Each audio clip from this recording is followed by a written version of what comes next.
São 5 horas e 8 minutos pelo horário de Brasília e a gente segue falando sobre a operação de hoje, essa operação da Polícia Federal que investiga o financiamento e a organização de atos antidemocráticos com a advogada e representante do Aliança pelo Brasil, Karina Cufa. Doutora Karina, boa tarde, obrigado pela entrevista aqui para a CNN, para o CNN 360. São várias figuras ligadas à criação do partido Aliança pelo Brasil, vários apoiadores do presidente Jair Bolsonaro, um deputado que deu entrevista aqui para a gente agora, youtubers, gente que se manifesta frequentemente em redes sociais a favor dele. Como é que a senhora viu essa operação de hoje, logo cedinho? Boa tarde, Rafael, Daniela, Thaís e Daniel também. É uma satisfação aqui falar com vocês. Bom, em relação ao partido, né, o partido obviamente que já fez, inclusive, declarações, né, nas redes sociais contra qualquer ato antidemocrático, contra qualquer manifestação violenta, né? Então, essa é a posição do Partido Aliança pelo Brasil. Obviamente que a gente não tem aí como analisar a conduta da pessoa física de cada apoiador da Aliança pelo Brasil. Pela informação que eu obtive, são 21 pessoas que sofreram aí a busca e apreensão. E pela Aliança pelo Brasil, nós temos o Sérgio Lima, que é o nosso publicitário, e o Luiz Felipe Belmonte, que é o segundo vice-presidente do partido, e o deputado federal Daniel Silveira. Conversando tanto com o Sérgio quanto o Daniel, eles me falaram que não tem preocupação nenhuma, que nunca financiaram nenhum ato antidemocrático. Não consegui ainda conversar com o Dr. Luiz Felipe Belmonte, mas o que a gente vê de tudo isso? Quando a gente sempre fala do direito de manifestação, da liberdade de expressão, isso é garantido pela Constituição e não pode ser cerceado, até porque conduziria aí a uma censura da sociedade. Mas se houve algum excesso, que cada um seja responsabilizado pelos seus excessos, né? Se houve ato que feriu aí a Lei de Segurança Nacional, inclusive recentemente vimos manifestantes opositores ao governo atacando, né, o prédio do Palácio do Planalto, jogando queimando tinta vermelha, queimando a bandeira. Então, todos esses atos devem ser apurados. Para que, sim, sejam mantidas as manifestações democráticas, pacíficas e garantida a liberdade de expressão, mas sem nenhum excesso, sem desrespeito às instituições. Perfeito. Doutora, primeiro, obrigada por nos atender novamente. Estou vendo que a senhora inovou no look, agora está de óculos, ficou ótimo. Doutora Karina, a senhora se tornou aí uma espécie de porta-voz, quem audita, quem toma conta do caixa, das assinaturas, do Aliança pelo Brasil. Bom, é uma figura conhecida no mundo do direito, os colegas todos a tratam com bastante respeito. É fiada nisso, então, nesse ingresso, nesse histórico que a senhora tem com o Poder Judiciário, que eu gostaria de estabelecer aqui um marco. Se houver comprovação de que quadros ligados à Aliança estão financiando, destinando dinheiro ou ajudando a equipar grupos que ameaçam ou fizeram ameaças a integrantes do Supremo, às instituições ou pregaram um discurso golpista, o que é que o partido fará com essas pessoas? Bom, entendo abusos, né? E abuso a gente diz no seguinte sentido: discordar de uma decisão judicial e manifestar sua discordância, esse é um ato totalmente legítimo.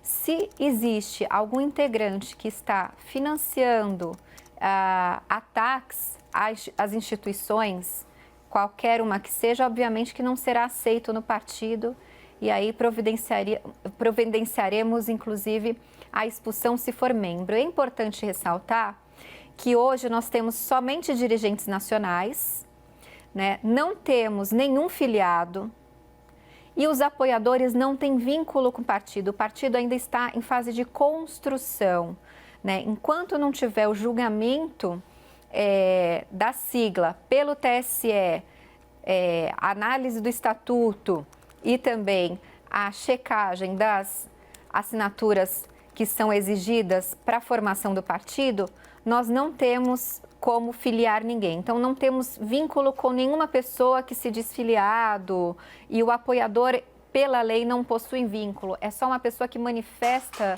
a intenção de apoiar a criação de mais um partido no Brasil. Então, é somente isso. Quando o partido tiver criado, nós estamos criando diversas regras de compliance para manter a transparência, para manter toda a organização, principalmente quando foi falado em relação às contas da aliança. Eu sou tesoureira do partido, né? Ficarei aí até a formação, porque eu não tenho pretensão de continuar como dirigente partidário. Eu vim nesse momento inicial para colaborar, eu continuarei como advogada do partido. A posição que eu sempre tive no núcleo foi de advogada e não de dirigente ou política, mas eu vim nesse momento para organizar. E a Aliança pelo Brasil não tem recurso financeiro algum. As despesas da Aliança são custeadas pelos seus dirigentes, né? Então, assim, não tem arrecadação nenhuma, justamente porque a gente está criando as regras de compliance para viabilizar uma total transparência e fiscalização dos nossos próprios atos. Thaís Arbex, de Brasília, também para participar da entrevista com a advogada Karina Cufa. Thaís. Boa tarde, doutora. Agora há pouco a gente entrevistou o deputado Daniel Silveira, que foi um dos alvos da operação de hoje. E ele falou que não há ligação do partido com esses atos. Mas hoje, um dos alvos também foi o Luiz Felipe Belmonte, que é também integrante da aliança. Em entrevista recente, ele teria admitido, né, o empresário admitiu numa entrevista recente que ajudou a organizar esses atos. A senhora sabe qual é a participação dele, se ele só ajudou, se ele financiou? Como que se dá essa participação do Belmonte em relação a esses grupos que têm atuado e organizado esses atos antidemocráticos? Bom, Thaís, a posição do partido é de não se envolver, porque as manifestações, não é que não somos contra as manifestações, somos a favor das manifestações pacíficas e democráticas, mas não deve ter participação, principalmente financeira, do partido nesses atos, como a gente viu isso muito no passado, né, em que partidos financiavam, movimentos sociais financiavam aí todas essas manifestações que ocorriam no passado. Então, essa é a posição do partido. Em relação à matéria que, de fato, eu tomei conhecimento através da entrevista, da matéria que foi dada, que o segundo vice-presidente estaria, nas palavras dele, ajudando a organizar, unindo uma pessoa ou outra para viabilizar a manifestação. Pelo que ele nos disse, não foi para ajudar nenhuma manifestação antidemocrática, mas simplesmente uma manifestação pacífica, pró-governo, mas qualquer excesso que tenha sido tomado, porque a gente não tem conhecimento disso, medidas serão tomadas, porque não é admissível que haja uma interferência, mesmo que de pessoas físicas que integram o partido, nas manifestações que são populares. Perfeito, a gente vai fazer uma pausa aqui na entrevista, mas vai seguir. A doutora fica aqui com a gente. Doutora, desculpa, voltamos e já trazemos Molica ou o Rafa quer falar com Molica, né? Com a doutora? Molica Perfeito. não perguntou ainda. Vai, Molica. Doutora Cufa, boa tarde. Já de noite, né? Já à noite, já. Já à noite. A defesa do presidente, a senhora também é advogada do presidente Jair Bolsonaro, a senhora figura como advogada dele naqueles processos do Tribunal Superior Eleitoral. Enfim, o presidente e o vice-presidente Hamilton Mourão se manifestaram contra a transferência, o compartilhamento de provas do chamado inquérito das fake news para processos que correm no Tribunal Superior Eleitoral. o ministro Og Fernandes já se manifestou, já consultou o ministro Alexandre de Moraes a uma tendência que ele utilize essas provas. Por que a defesa do presidente Jair Bolsonaro não quer que essas provas sejam anexadas aos processos do Tribunal Superior Eleitoral? Há algum temor sobre o que possa constar desse inquérito? Nenhum temor, e vou fazer um esclarecimento em cima até da pergunta, né? A nossa manifestação não foi contra as provas em si, até porque não tem nenhum temor em relação às provas e, de verdade, a gente até desconhece as provas porque esse inquérito nós não conseguimos acesso e já foi pedido há mais de 7 meses. Mas a questão é uma questão processual que deve ser respeitada. Primeiro, tem artigo da lei eleitoral que garante que os processos eleitorais que visem cassação sejam julgados no período de 1 ano. Então, tem que ter uma duração razoável do processo. Segundo ponto, que esse processo está muito maduro. Esse processo já está correndo há quase 2 anos, já tem parecer do Ministério Público pelo arquivamento, tem processos, inclusive, que o pedido não tem o menor sentido, mesmo se houvessem provas. Então, a questão de pedir um julgamento célere não é ir contra a produção de provas, mas é uma coisa extremamente razoável. Os autores dessa ação tiveram 2 anos, quase 2 anos, para apresentarem provas. Não apresentaram absolutamente nada. Quando o processo está para ser julgado, findo com parecer do Ministério Público favorável, vem-se cogitar possíveis provas que ninguém tem conhecimento de que existe ou não existe. E eu tenho segurança que o presidente Jair Bolsonaro não fez absolutamente nada de errado e que, se houve algum ato de eleitor ou de algum infiltrado ou de algum opositor que venha a querer prejudicar a eleição, não há como responsabilizar o presidente por atos aí de todos os eleitores do Brasil, né? Então, a gente tem que ter uma consciência do que é possível e do que é impossível. Então, é impossível para o presidente Jair Bolsonaro, na época candidato, fazer uma checagem de que cada cidadão faz nas redes sociais. Então, a gente tem que fazer uma ponderação das condutas. E o que a gente pede é justamente isso, que seja obedecida a lei, respeitado o direito e que o processo seja julgado aí no prazo previsto em lei. Agora, doutora, é claro que não há como responsabilizar todo mundo, qualquer cidadão ao redor do país aí com um computador ou um celular na mão, mas existe uma suspeita de que exista o chamado gabinete do ódio no Palácio do Planalto. Existe um gabinete do ódio no Palácio do Planalto? Olha, o gabinete do ódio que foi criado, foi uma narrativa criada, né, por alguém, não se sabe quem. Mas no Palácio do Planalto eu posso dizer que isso é uma grande piada, né? Não existe gabinete do ódio ali no Palácio. Existem assessores que cumprem o seu papel, né, enquanto assessores, que desenvolvem as atividades de tudo que está transparente, está apresentado, então não existe absolutamente nada disso. Ao contrário do que já foi mostrado pela CNN, de gabinetes de parlamentar ou parlamentares, que a gente ainda não sabe quem que de fato também tem essa conduta, que mostra aí total sentimento de ódio ao presidente Jair Bolsonaro. Doutora, deixa eu pegar um gancho da sua fala anterior. O presidente disse ontem em uma entrevista à Band News e o ministro Ramos, em entrevista à Veja no final de semana, trataram ali de dizer que não poderia esticar a corda, a Justiça Eleitoral não poderia esticar a corda, desqualificando essa ação, esse processo que a senhora detalhou agora há pouco para a gente, tratando o tribunal como um tribunal político.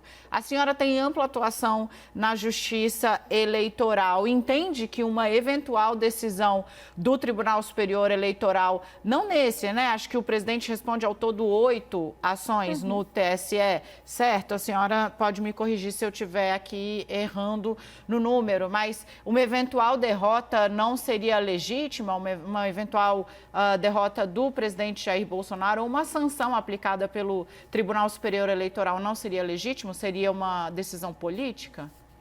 Bom, eu não acredito que nenhum tribunal, nenhum órgão da justiça tenha uma decisão política. Quem tem decisão política é o legislativo. Todos nós sabemos que o impeachment, uma CPMI, uma CPI, elas são atos políticos. Agora, em relação ao judiciário, a gente não pode jamais dizer que há um julgamento político, é um julgamento jurídico. E confiando nisso, confiando no direito, confiando na justiça, não só eleitoral, mas a justiça como um todo, esses processos devem ser julgados de forma célere e também todos arquivados, porque são processos, e aí a palavra que eu vou usar é pesada, mas não em relação à justiça eleitoral, mas aos autores das ações. São ações esdrúxulas, são ações que não deveriam nem ter prosseguimento. Eu, como advogada, teria vergonha de propor uma dessas ações, porque eu não tenho o menor fundamento, né? Uma foi baseada numa matéria jornalística, outra está considerando grave uma página de Facebook, considerando aí o número de eleitores, número de páginas, tudo que tem aí que envolve eleição, como capaz para cassar um mandato de presidente. Ainda mais, todas as ações que estão aí transcorrendo há quase 2 anos sem nenhuma prova. Molica tem pergunta também, né, Molica? Doutora Karina, tem a lei de responsabilidade. O presidente Jair Bolsonaro, recentemente, ele falou naquele episódio no telefone que ele não aceitaria uma eventual ordem do Supremo Tribunal Federal para entregar o seu celular. E, mais recentemente, ele já falou também sobre isso. Essa semana mesmo ele falou a respeito do que ele considera excessos do Supremo, da Justiça, basicamente do Supremo. Mas em relação específica àquela ameaça do não entregar o celular, caso houvesse uma ordem da Justiça, uma ordem que nunca houve. Ele não teria cometido aí um crime de responsabilidade que diz a lei que opor-se diretamente e por fatos ao livre exercício do poder judiciário. Isso não seria, ele não cometeu um crime ao dizer isso, doutora?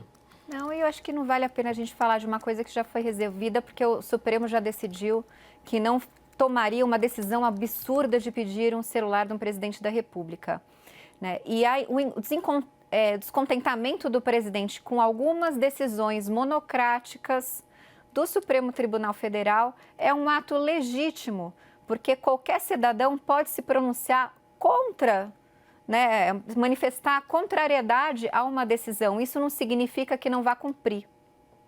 E quando o presidente se manifesta, como fez na internet semana passada, recomendando às pessoas que invadam hospitais para ver se eles estão sendo ocupados devidamente em meio a essa pandemia que está matando tanta gente aqui no país, o que a senhora tem a dizer? Eu vejo a manifestação. Doutora Karina, peço desculpas pela interrupção. Voltamos à senhora agora. Bom, se o Rafael puder repetir a pergunta que eu fiquei atenta. Eu estava perguntando à senhora sobre aquela manifestação do presidente da quinta-feira passada na internet, em que ele recomenda às pessoas que entrem em hospitais para fazer filmagens, hospitais com pessoas contaminadas pela Covid-19. A gente vê imagens daqueles médicos e enfermeiros, todos paramentados, né, usando uma série de equipamentos. É difícil imaginar que um cidadão comum tenha aquele mesmo tipo de equipamento de proteção para entrar com o celular lá e fazer a filmagem que o presidente sugere, não é, doutora?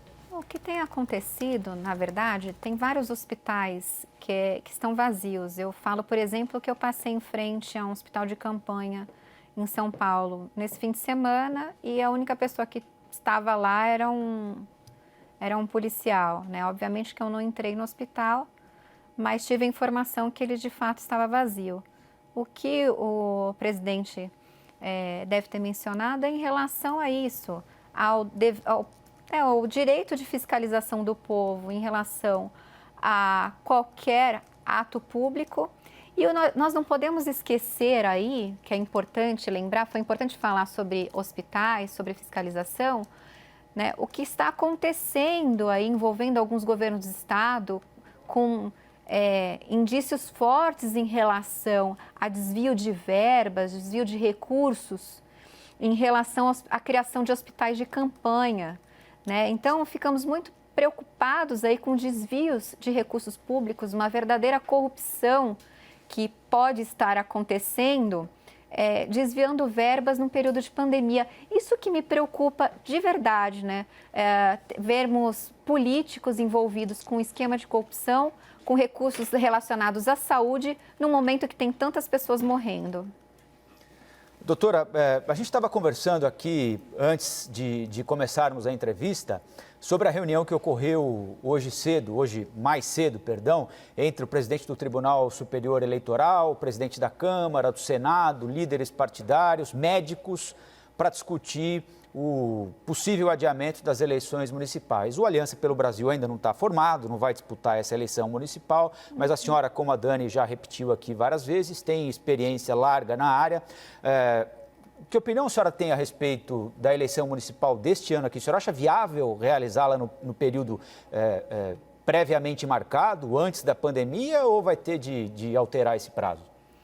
Eu não acho viável, acho que o ideal seria reprogramar as eleições.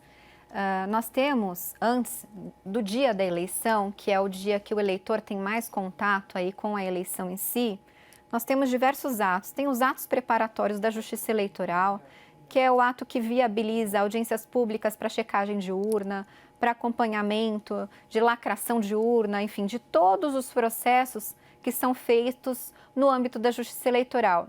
Isso fica muito difícil de fazermos aí via videoconferência. É importante que tenham representantes dos partidos acompanhando todos os atos. Nós temos as convenções que ficou deliberado pelo TSE que pode ser feito via videoconferência, mas não é a mesma coisa. A convenção ela pressupõe debate, pressupõe uma eleição interna no partido. Então ficamos preocupados aí com alguns atos, né, internos preparatórios das eleições que podem ser prejudicados, em especial a propaganda eleitoral, porque a propaganda ela não é um direito do candidato, mas é um direito do eleitor, do cidadão, de saber quem está à disposição para ser candidato. A minha posição pessoal, que não sei se é a posição da aliança, porque obviamente eu teria que consultar meus pares, mas a minha posição, mesmo antes da pandemia, mesmo antes uma posição acadêmica, é que a unificação das eleições, elas trariam economia e,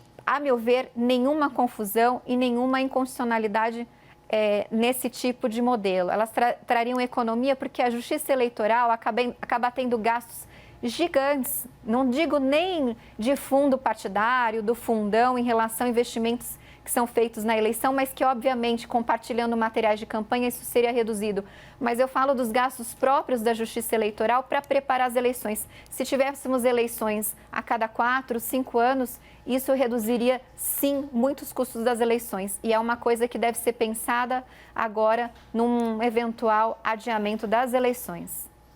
Doutora Karina Cufa, advogada, especialista em direito eleitoral, advogada da Aliança pelo Brasil, muito obrigado pela entrevista aqui para a CNN e até uma próxima. Muito obrigada, uma boa noite. Boa noite.